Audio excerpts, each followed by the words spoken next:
Okay, here we are. See, we've got some participants here, which is nice to see. Raja Bhakti, iPhone, don't know who that is. Raja Sundari, welcome. Madan Mohan's already on. Okay, here we are. Oh, yes, I need to get some participants here, which is nice to see. Raja Bhakti. Okay, so Shri Brahma-samhita ki jai. Om Ajnana Timirandasya Jnananjana Shalakaya Chakshurun Militam Yena Tasmai Shri Guruve Namaha.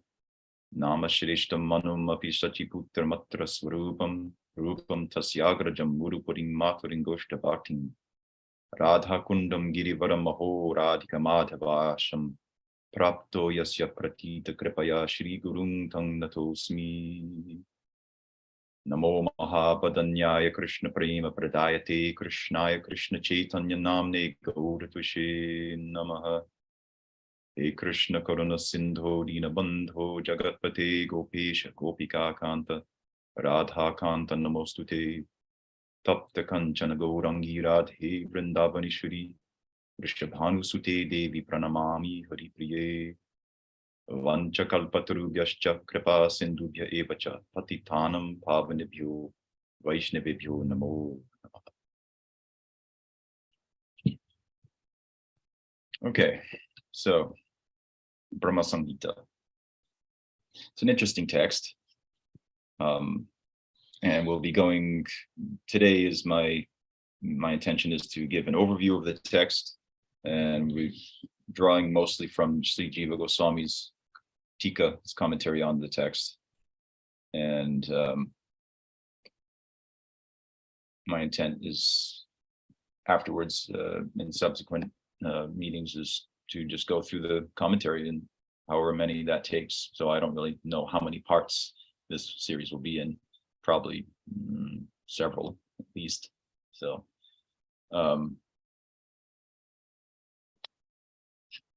so let's get started as far as the text itself and a little bit of the history, which well, I'll read here from Jiva Goswami's commentary to explain what inspired me to speak on this particular text. So Jiva Goswami says, though the Brahma-samhita has 100 chapters, this 5th chapter is complete in itself, since it expresses compactly the essential meaning of all the scriptures. What persons of pure intelligence realize in the Srimad Bhagavatam and other works is presented in this work. What I have explained extensively in Krishna Sandarbha, I have reviewed, and I've used some points to explain the Brahma-samhita. Thus my heart has become joyful. So I first, of course, came in contact with the Brahma-samhita when I joined Guru Maharaj back in the Eugene days, so 25 years ago. And I recall Guru Maharaj saying, yes, it's a very nice text because all of the Gaudiya Siddhanta is in it.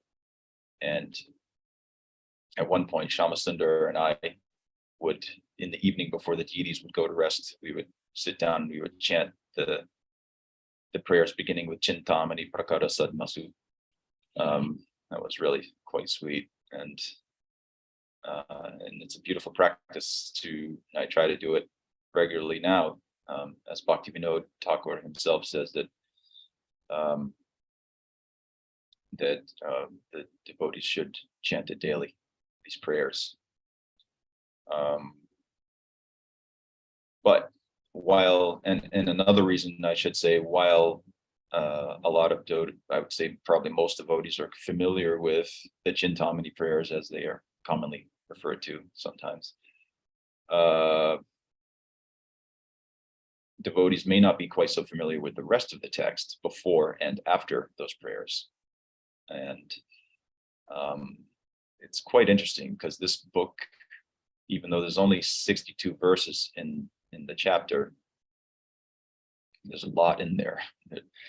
And you've got the entire, it is the actual root of the Sampradaya itself, because we're dealing with Brahma, who's the Adi Kavi, as we know from the Bhagavad. He's the original poet, and his prayers are quite poetic, and as if for those of you who have sung or have heard those prayers of Brahma chanted, they're quite beautiful. The Sanskrit is very beautiful, and that particular meter is beautiful and profound, the import of those verses. So in the beginning, Brahma says, he defines the object of what he's going to talk about. So, Ishvara Parama Krishna, Satchidananda Vigraha, Anadira Adir Govinda, Sarvakarana Karanam. So he's giving some idea of a general overview of the vastu, the object that he's going to be, that the text is dealing with. It's not Brahma speaking there. Presumably it would be Vyas or someone, but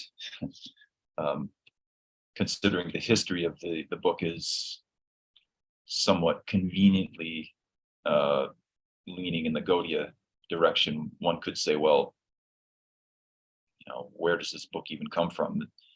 The tradition holds that Chaitanya Mahaprabhu, when he was visiting on his tour in South India, he came across this book somewhere, or this chapter somewhere in a temple, had it copied and brought back with him, along with the Krishna Karunamrita by Leela Shuka Bilvamangala Thakur. And Mahaprabhu said, these two books, this is everything you need. In the Brahma-samhita, you've got the Tattva, and in Leela Shuka's book, you've got the Bhav. So between the two, it's everything you need. Of course, you've got to be able to draw everything out from those very concise texts, all the implications of them, which most of us aren't. So therefore, we require the Brahma, the Bhagavatam, and the Chaitanya Charitamrita, and the Bhakti Rasamrita Sindhu, and the Gita, and all the rest. But for those who are highly adept, I guess you could say, if they had those two books, then they would be fine. Just like Gaura Das Babaji is purported to have said when asked how one could attain Braja Bhakti, he said, it's very cheap and easy. You just need some paisa. You go to the market, you buy a copy of Prem Bhakti Chandrika and Prarthana by Narottam Thakur. Those are all you need. Okay, so for those who have the Adi card to be able to have such minimal instruction and then go into the practice based on that, then yeah, that would be true. In any case, so the overview of this text is it's a simple text, and there's not a lot simple in terms of its plot, if you will, or it's the number of topics it deals with. So as I said, the first verse is like the introduction and the defining the object, Krishna. And Jiva Goswami gives an extensive commentary on that verse, which we will get into today if time permits, and if not, the next time. And in the second verse through the fifth verse, there's a description of the yantra. And so in Hinduism in general, you've got these three tattvas, I guess you could say. You've got mantra, yantra, and tantra. So mantra, of course, we're all familiar with because hopefully we chant them every day. Mantra is a sound formula for delivering the mind. And a yantra is a geometric, two-dimensional geometric representation of the mantra. And a tantra just means like a method. So how to attain a goal. So with these three together, it can be very powerful. And so the yantra in question, of course, is the Gopal yantra. It's not called that in the text. It's just a description of it. So it talks about the yantra of the Gopal mantra corresponds with the Dham. So after the first verse, where we hear this tattva about Sri Krishna, about the object of the object to be attained in one's practice, then it goes into a description of the Dham, where this person can be found. Because he doesn't live, I mean, even though he's God and he is everywhere, he doesn't, in his form of Gopal Krishna, he's not everywhere. There's a specific place.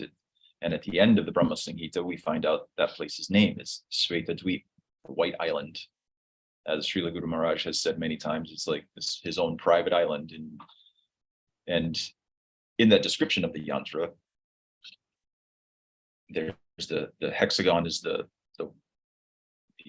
center of the lotus, and then there's the square area outside that, which is the greater area of the Dham. And then in all of the 8 directions, or 10 directions rather, there are spears pointed outward, which says that this place is well protected. And just because you want to get in there doesn't mean you get in. You get in when someone in there lets you in. You can't, in other words, there's no gate crashing into the Dham. Vrindavan Dham, Navadvip Dham, Shweta Dweep. You don't get there unless you're invited. Luckily for us, we have been invited. Now we just have to qualify ourselves. So after this description of the yantra in verses 2 to 5, then in verse 6, he gives an actual verse about the nature of the Dham. Talks about the tattva of the Dham itself. And then verses 7 through 18, he goes, there's a description of the creation and the Purushas involved in the creation. And this is all to make the point that the person who Brahma is worshiping and who gave him the mantra at the beginning of, before time even began, before the material universe is even manifest, that person, that boy in cowherd dress, is the source of these Purushas, is the source of this entire creation, and the source of the power that Brahma uses to create the material world with. The source, he's also the source of the elements that Brahma uses to create the world out of. And then from there, in verse 23, Brahma, it gives a bit more of the what we would call now, we would probably call diksha, even though it's not rituals and whatnot have grown up around this vital impartation anyway, the internal will of the guru giving the divya gyan in the form of the mantras to a disciple. That process is described, and that's another reason why this book is really important, because it can, if we study this section on how Brahma gets the mantra and who he gets it from and all of that, it's very instructive. And you can see again the roots of our sampradaya are there. And interesting side note about this, the point of diksha, or at least the fact that Brahma is the one, he's the Adikavi and the head of our sampradaya. The sampradaya originates in him. We are the Brahma Madhva Gaudiya sampradaya, in fact, although that can be contested by some people, but for those in the know, it's not, there's no contestation to be had. It's just, that's just the fact. And some people make the case, and in order to be a guru in Gaudiya Sampradaya, the guru must be a Nitya Siddha, composed of the Swarup Shakti descended from the spiritual world. Otherwise, you're getting cheated. But Brahma himself was a sadhana siddha. In fact, in the beginning of the Brahma-samhita, or we know from the Brahma-samhita that he was a Sakam Bhakta, actually. He wasn't even a Shuddha Bhakta, as we would characterize a very high devotee. He had the desire, some rajas in his nature, which led to the desire to want to create the material world. And that's what Brahmas do. That's what the post of Brahma is about. So it's a deputed, like all demigods, it's a deputed position to perform some kind of function according to the will of Bhagavan. So he's not Bhagavan. He's very powerful, no doubt, but he's not Bhagavan. And so in verse 23, Brahma finds him, he wakes up on the lotus, or he comes to consciousness, whatever it is, on the lotus, and he's in darkness. He doesn't know where he is. He can't see anything.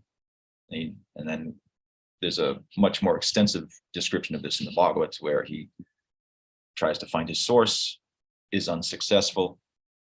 And then it's also described here in Brahma-samhita that when he was unsuccessful, he went back to his seat on the lotus, and then Divya Saraswati, a divine voice from the sky, says to him, Tapa, gives him those 2 syllables.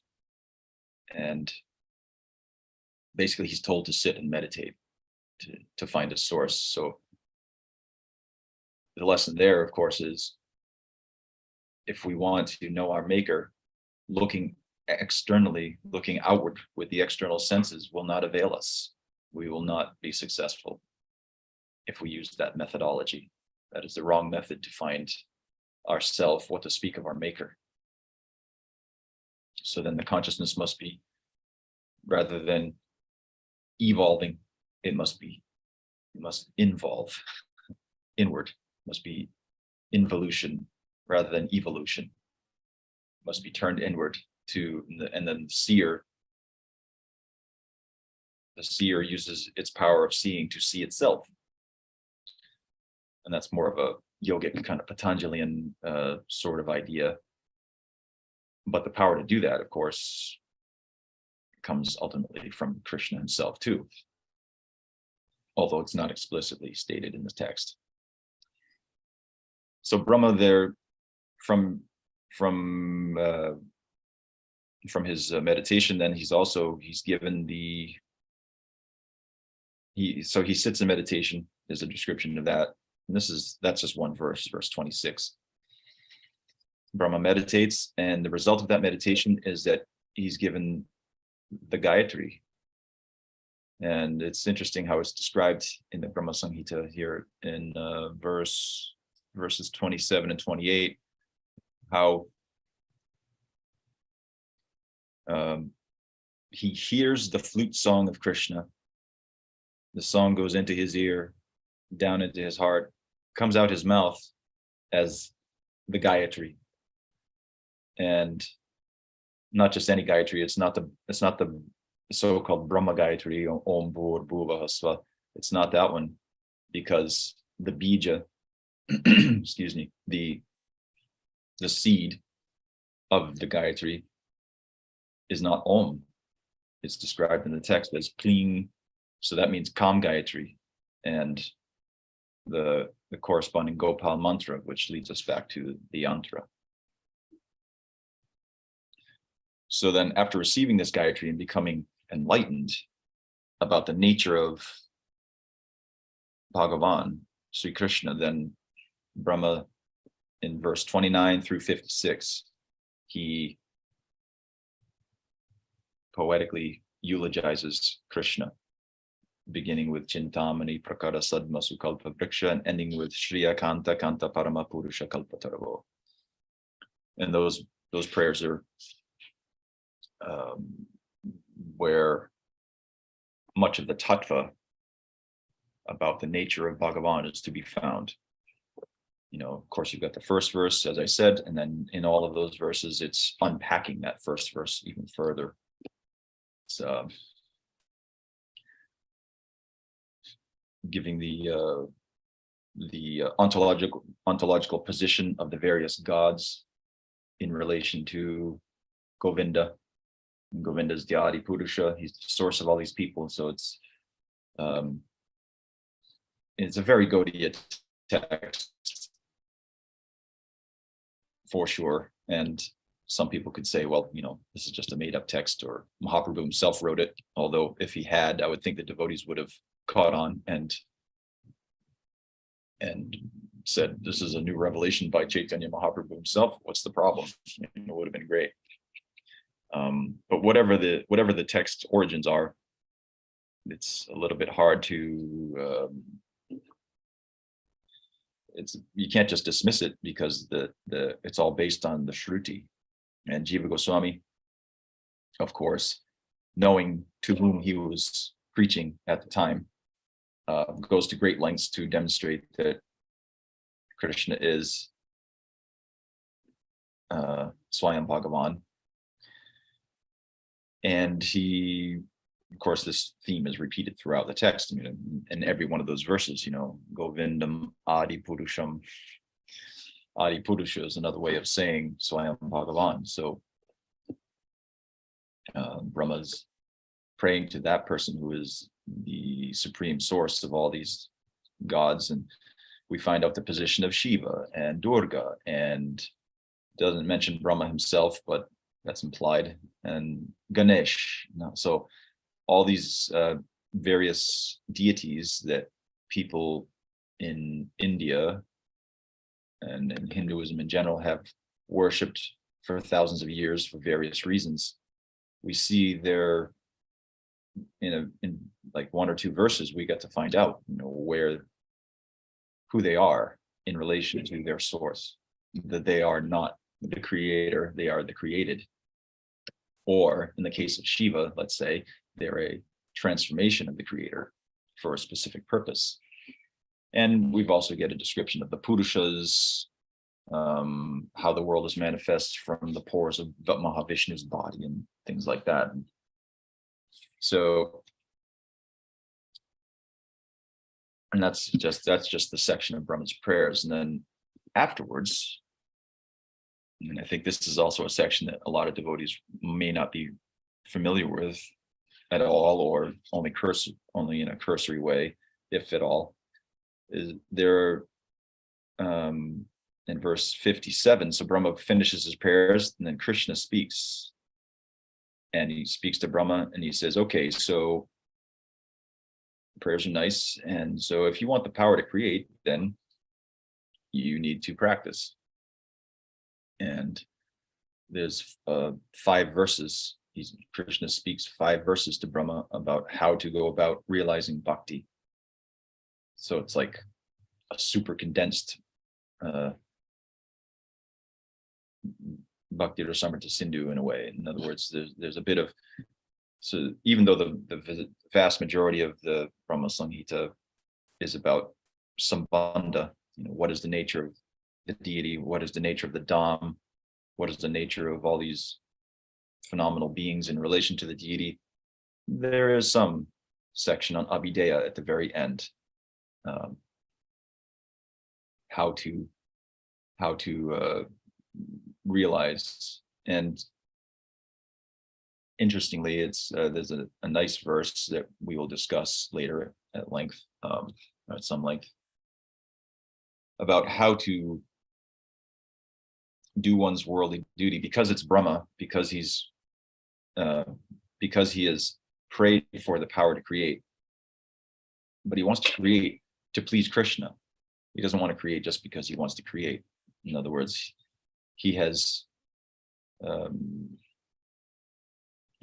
merged his desire to create with God's will for the manifestation of the phenomenal universe. And so the lesson there is how to do our worldly dharma, whatever that thing is, by which we maintain ourselves and our family, if we have one, while being Krishna conscious. How to perform our duty with detachment, such that it doesn't entangle us further in the mesh of karma, and instead serves as a platform from which to rise above all karma. So there's a lot there's a lot, even though it's only 62 verses, there's a lot in here. As we've heard, it's the entire, it's the essence of all the scriptures. And so any one of these verses, we could have many meetings on just unpacking each one of these verses, because so much is implied in them, which again is one of the beautiful aspects of such short little texts like these. And there's lots of them in the Gaudiya Sampradaya. You get the Mana Shiksha by Raghunath Das Goswami, or I can't think of any other right now, but Upadeshamrita by Rupa Goswami. These very short sets of prayers that basically start at like Upadeshamrita, for example, starts at the beginning, sense control, because without that, you're not making any progress in spiritual life, basically, or very, very little, very slowly. So begins at the sense control, which you don't even really need to be a bhakta for. And there are sense controlled yogis and jnanis and whatnot. And so that's not even specific to Gaudiya Vaishnavism. That's just spiritual life, the lowest common denominator of spiritual life in general, one could say. So, and then of course, all the way up to the supremacy of Radha Kund and Shri Radha herself. In other words, you going from the absolute, the basement, all the way to the penthouse in 12 prayers. So from Brahma-samhita is similar in that way, that there's the entirety of the tradition, the entirety of what we're about is contained in there. And it's just a matter of how much sambandha gyan we have, that we could be able to draw all those implications out of the texts, and not just the gyan, the sambandha gyan we have, but also the feeling for the thing, because we have some feeling, then we'll be able to look at the text and understand what is being implied. So that's the kind of the basic flow of the text. So again, we've got the general description of Krishna, and then we've got the description of the yantra, the dham, Krishna's abode.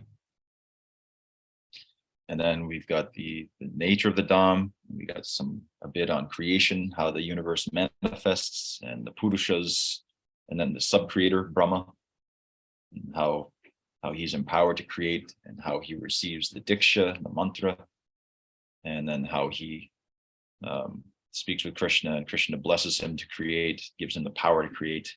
And then he also gives him a method for how to realize his relationship in rasa, in the lila with Krishna, which again, as Guru Maharaj has pointed out, Brahma is a sadhana siddha. So when he's speaking to Krishna prior in the Brahma-samhita, prior to, or in the Bhagavatam, when he's speaking to Krishna prior to the manifestation of the universe, he's not realized in a rasa, especially in a Vrajarasa relationship. He's realized Krishna to some extent, obviously, through his meditation, through his tapa. He's understood quite a lot about Krishna, the tattva about Krishna, which is good. In other words, he's got the sambandha gyan in place. And then later, we find when Krishna Lila manifests in the material world, Brahma's bewildered. He doesn't recognize his guru, the person who gave him the mantra prior to the beginning of the universe. He gets reports of this boy doing all these extraordinary things down there in this place called Vrindavan, this little village, cowherd village. And he goes to check it out, and this boy is just, sitting there with a lump of yogurt and rice in his left hand, in fact. And Brahma thinks, oh, who are these jungle people? They're uncouth, uncultivated. And so he doesn't recognize the deity that he has presumably been meditating on and worshiping since the beginning of time. And as we know from the 14th chapter of the Bhagavatam, he does eventually figure it out when Krishna shows him infinite Narayans emanating from his body. And Brahma says, okay, I've made it quite an error here by trying to by stealing your cows and your cowherd boys friends. That was a grave error. And he apologized, and Krishna doesn't take it too seriously. And Brahma, of course, later, when Indra tries to destroy Braj with the Samvartaka clouds of destruction, and he fails, and then he and Surabhi visit Brahma to try to get some advice. How do we, oh man, he's like, this is what I've done. How do I fix this? And Brahma says, yeah, I offended him, but not like that. So, and he gives him some good advice about how to approach Krishna and get his forgiveness. And he ultimately does.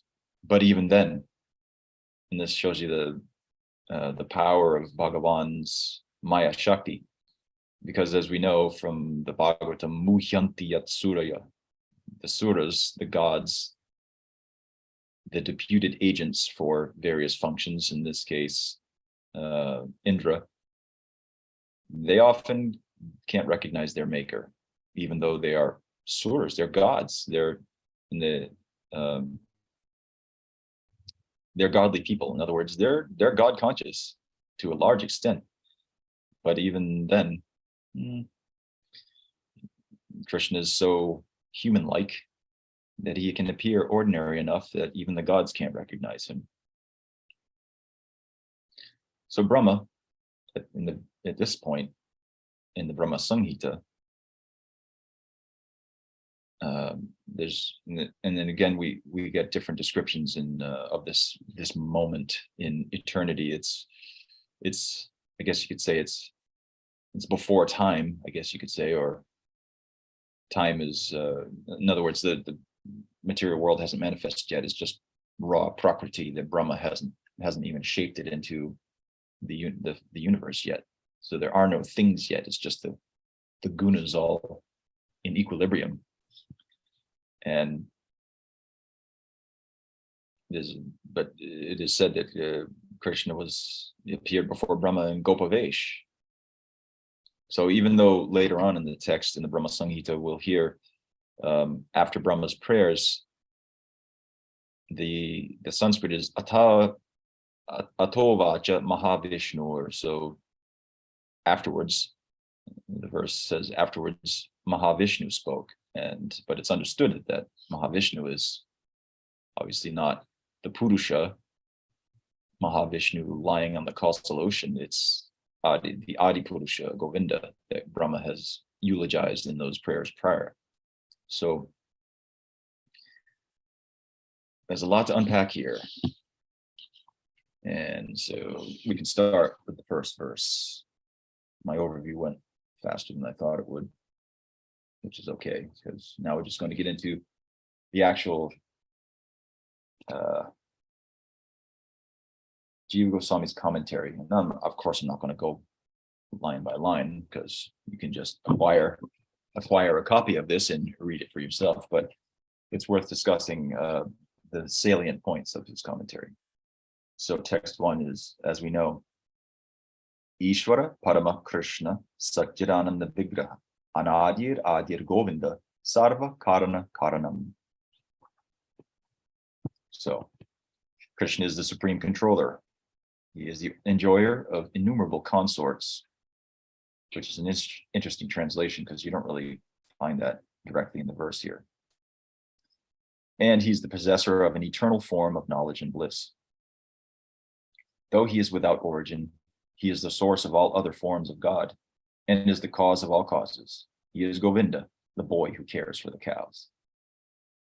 So Bhanu Swami, who did the translation of this particular book, this edition rather, he's been he's giving a little bit of the implications in the translation in a similar way to what Prabhupada would often do in his translations of giving kind of a mini purport or putting things that were implied in the verse into the actual translation in the English. Because Govinda means the boy who cares for the cows, but Brahma doesn't say that specifically, he just says Govinda.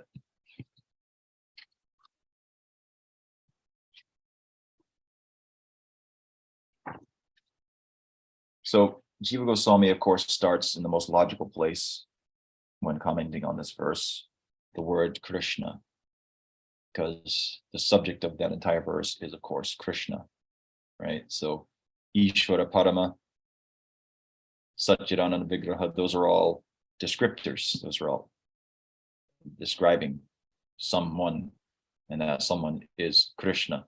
And so Jiva Goswami gives quite a pretty lengthy discussion on the word Krishna, because again, he was speaking to a philosophical milieu, or he was trying to establish the supremacy of Krishna amongst the Smartas, who more often than not would have considered Brahman as the supreme manifestation of the absolute. And so, of course, as Jiva Goswami mentioned, that as he has done in Krishna Sandarbha, establishing the supremacy of Krishna, he's also doing the same here. And he makes I guess you could say, an obvious point that this Ishvara Parama Krishna means the same thing as the Bhagavatam verse says, Krishnastu Bhagavan Swayam. He said it's the same. It's just different language. And of course, he gives many nice references from either the Bhagavatam itself or from the Upanishads and other Shrutis to support his case, which is standard Tika format.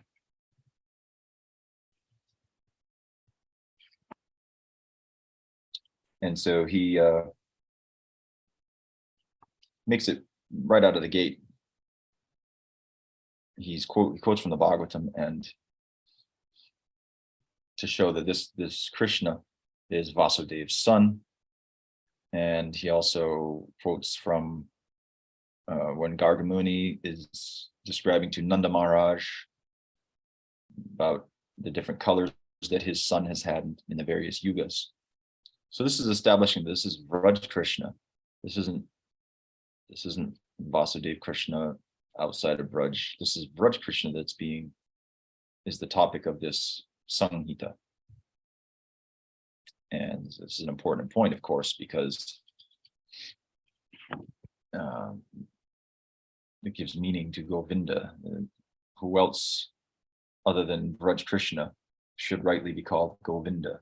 I mean, yes, Govinda is a name of Vishnu, but we don't find Vishnu herding cows. So in that sense, the full meaning of the word Govinda would not apply to Vishnu. It would only apply to Krishna, because although Ga Vindati, giving pleasure, Vindati, to the senses, is one meaning of Govinda, but that's only one meaning. The other meaning, of course, is giving pleasure, or protecting the cows.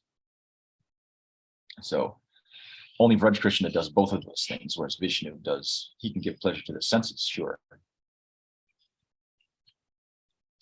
And Jiva Goswami says, the Brahma-samhita begins with Ishvara Parama Krishna to indicate at the very beginning of the work that Krishna is the principal form of God.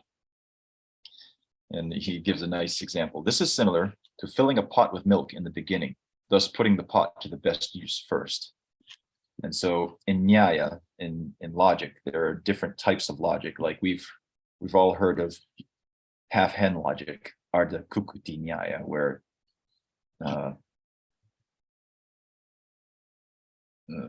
there's different types of logic. You've got the half hen logic, we got this logic, the logic of pounding the post. That's in other words, repeating a point again and again in order to get it to sink into people's minds. So here he cites Payasa kumbham puratiti nyaya. So apparently there's a type of logic that says if you have a pot, the best use of that pot is to put milk in it, because milk is life for cow herds. And so it's their entire livelihood. So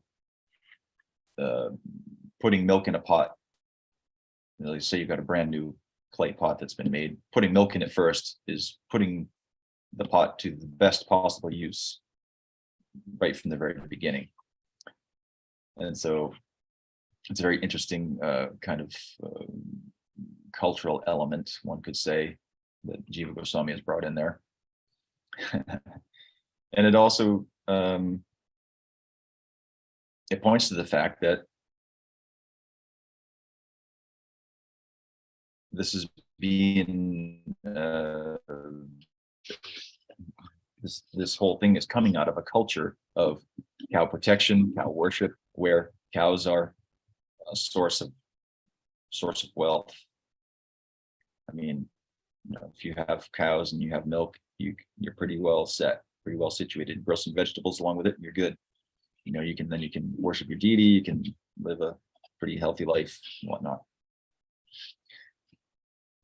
And it also just, again, it's a nod to the person that is being spoken about, who is a cow herder. So he goes through a pretty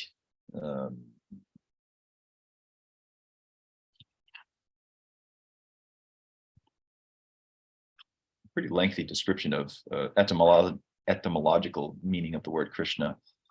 And he makes a very interesting point that unless you're a Sanskritist, you wouldn't know. Like we've all heard that the meaning of the word Krish means to attract. But Shri Jiva makes an interesting point that the word Krish does not actually mean that. He says, when we say Karshati, which is derived from Krish, it means he controls all, in reference to Krishna. So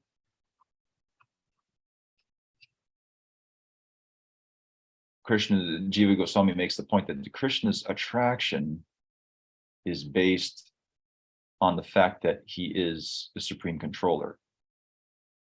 Now, of course, I think the case can be made that he's attractive also by dint of the fact that he possesses qualities that make him attractive.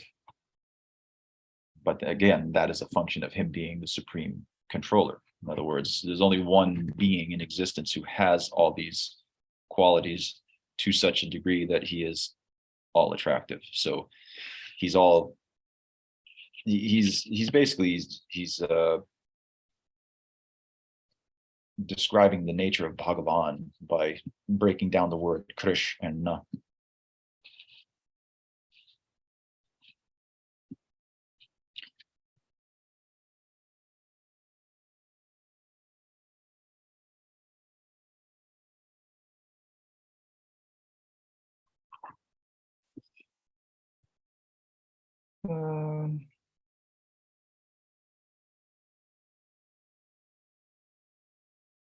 Yes, so yeah, here he makes the point.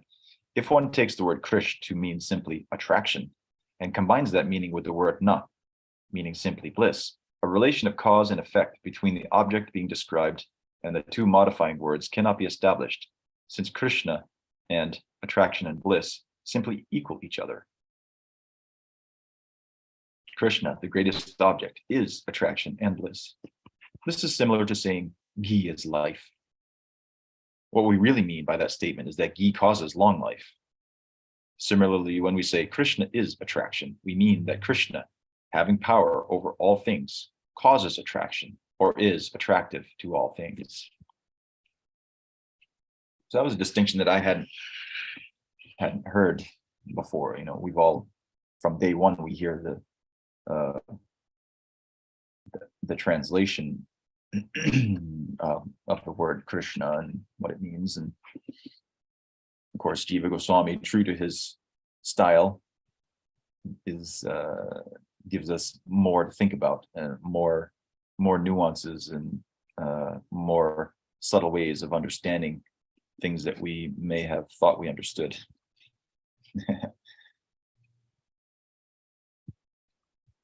And moreover, Jiva Goswami goes on to establish that Krishna is attractive by dint of his being the controller, has power over all things, but also that he is Brahman. He's the supreme Brahman. And he goes on to define what Brahman means. From the Vishnu Purana, Brahman is known as the supreme entity because it is the greatest, Brihatva, and because it is the nourisher of all things, Branghanatva. So he's the nourisher. And that calls to mind that the verse in the Bhagavatam, which says to pour the water on the root of the tree rather than on the leaves. And thereby, if we do that, in other words, if we send our energy to the center will receive that energy and then distribute that energy back to the circumference. And we are thereby nourished. So Krishna's, he is existence and bliss, but he's also nourishing everything through his multifarious Shaktis. So having established that, then Jiva goes on to go further into the idea that Krishna is Pada Brahman. So he establishes what Brahman is, and then he says, now Krishna is Pada Brahman. So he makes a distinction. And he does quote from the Gita that chapter 14, Brahmano hi pratishtaham, that Brahman is subsumed within Krishna. Krishna is the source of the Brahman. So for those who want to make the case that Brahman is supreme, he's saying, no, it's not quite so simple, because, and he doesn't actually make this point, but it's pretty obvious that if you want to say there's Brahman and then there's Pada Brahman, well, what is the meaning of Pada Brahman if they're the same as Brahman? There's no meaning to the term. There's no point in saying that. So the fact that that term even exists suggests that there is something greater than Brahman itself.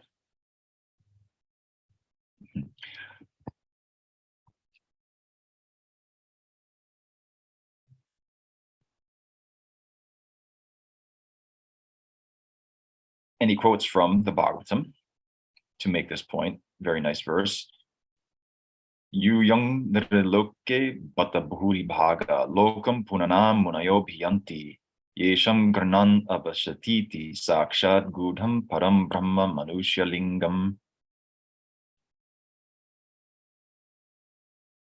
My dear Yudhishthir, Maharaj, all of you, the Pandavas, are extremely fortunate, for the Supreme Personality of Godhead, Krishna, lives in your palace just like a human being. Great saintly persons know this very well, and therefore they constantly visit his house. Visit this house. So, speaking, of course, great saintly persons like Vidura and Narada. And then he quotes again from the Bhagavatam, Aho bhagyam nanda gopa rajokasam yan mitra paramanandam purna brahma sanatanam.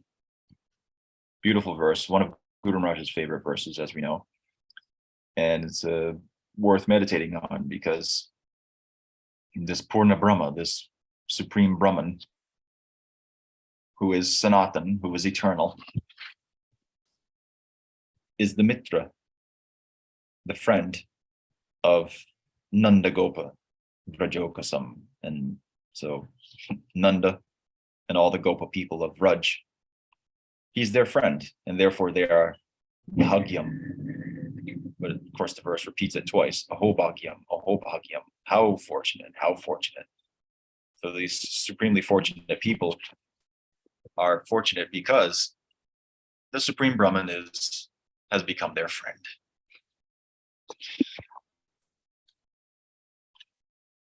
Beautiful, beautiful verse, and is a meditation in itself. And he quotes from various Upanishads, and then he gets into the word Ishvara. So he as in all commentaries, of course, he's going to take the verse and he's going to, at least in a very important verse like this, he's going to break it down word by word, as we see. And of course, he didn't start just with how the words appear in the verse, Ishvara Parama Krishna. He started with the subject of the verse, of course, Krishna. Now we have some idea of what Krishna means. He's going to go into all the descriptors of Krishna. So the word Ishvara. So Ishvara, of course, means controller. And we find in Patanjali Sutras that the only descriptor of God given there is Ishvara. And so Ishvara is a general term, could apply to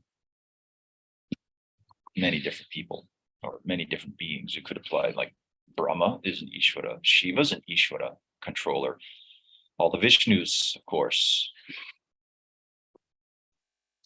But he's not just Ishvara, he's Ishvara Parama, the supreme Ishvara.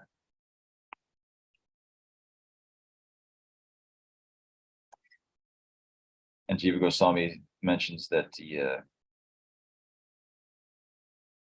Parama means the Lord who possesses the most excellent Para Shaktis in the form of Lakshmi's Ma.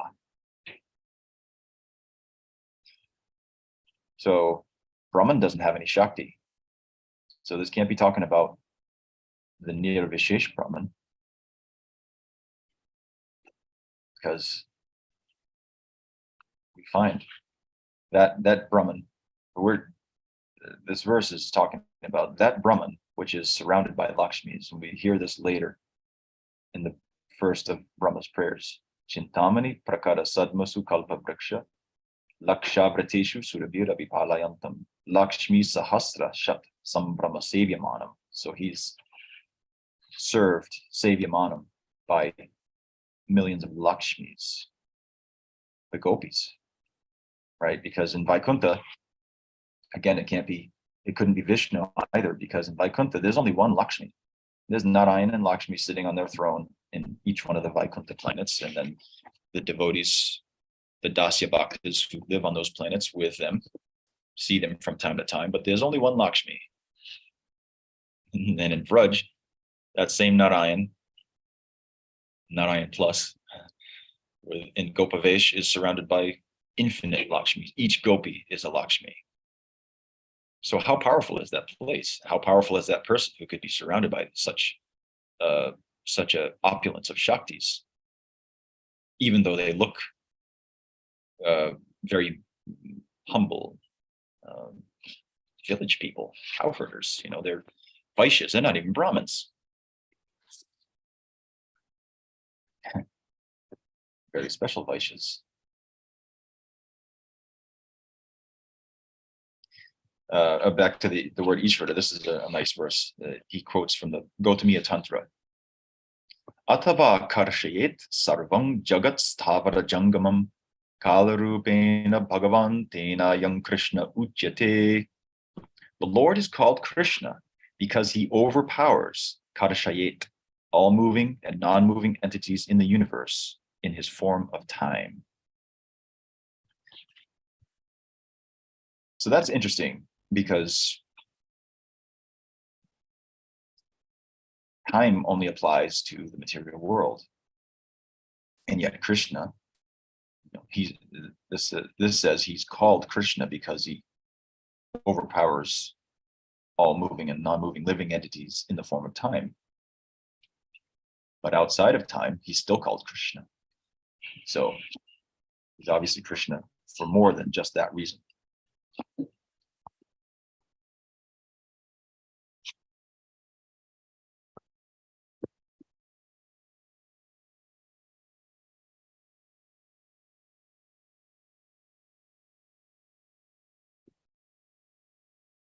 And then he goes on, he's still describing the word Padma, and he quotes from the Bhagavatam, 10th canto, when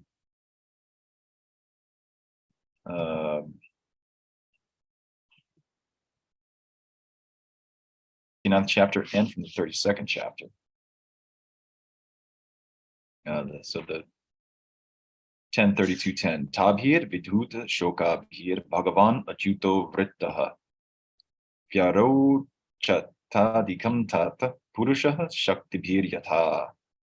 Encircled by the gopis, who were now relieved of all distress, Lord Achyuta, the Supreme Personality of Godhead, shone forth splendidly. My dear King, Krishna thus appeared like the Supersoul, encircled by his spiritual potencies. So it's another way of saying there's Parabrahman surrounded by his Shaktis. And he quotes from Gopal Tapani Upanishad, Krishno vai paramang daivatam. Krishna is the Lord endowed with many energies in the form of gopis. And of course, that's not literally what the verse says. The verse says Krishna is the Padma Daivatam. In other words, Daivatam means a deva. Paramam Daivatam, this ultimate deity, ultimate deva. And then he goes on to the word Adi, which, carrying on logically from Padma, he says, since Krishna alone is Padma, endowed with such energies, he is called Adi. Makes sense. Bhagavatam uses the word Adyaha to describe Krishna, quotes from the 72nd chapter.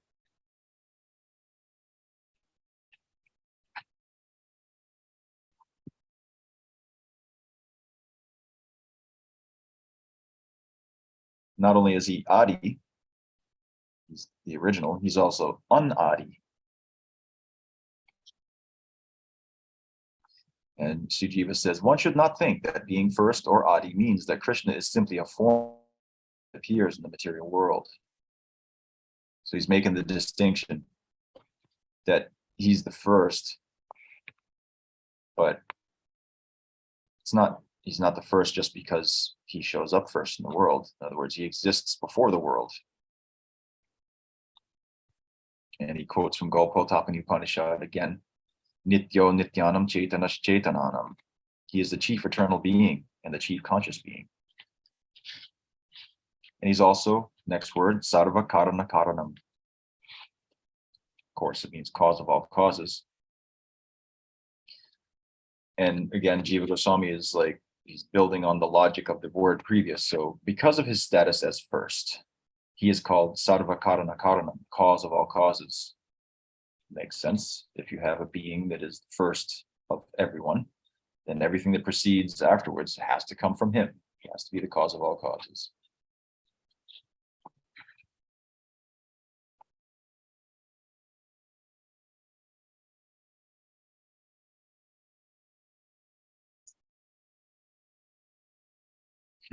And to make that, in explaining this, is these words, he quotes Brahma in his prayers from the 14th chapter of the Bhagavatam.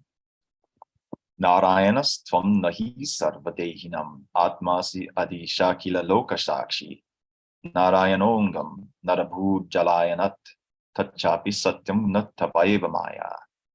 Are you not the original Narayan, O Supreme Controller, since you are the soul of every embodied being and the eternal witness of all created realms? Indeed, Lord Narayan is your expansion, and he is called Narayan because he is the generating source of the primeval water of the universe. He is real, not a product of your illusory Maya. So it's a pretty strong reference because of Brahma's saying it, you know, there's some truth to it because he's had direct realization of this person's nature. Quotes the Gita. Vishtabhyaham idam kritsnam ekang shena stito jagat. By one of my expansions, the Purusha, I am firmly established in the universe.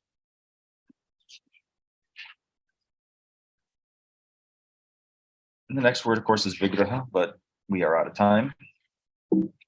Excuse me. And so the first commentary on the first verse goes on for some pages, which we will continue on with in our next meeting. So if anybody has any comments or questions, I will be happy to do my best to entertain them at this time.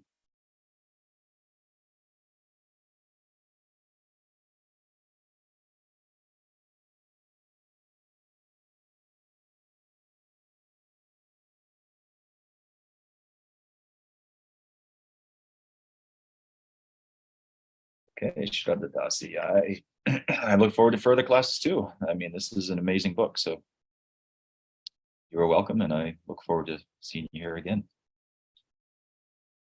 And if no one has anything else, we will call it a day.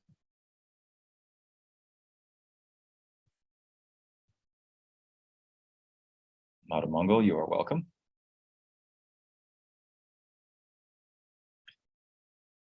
All right, dear devotees, then. Panchakalpatarubhyascha kripa sindhubhya eva cha patitanam pavanebhyo vaishnavebhyo namo namaha. Until next time, hope you all are well, and I hope your practice is blissful and steady. Haribol.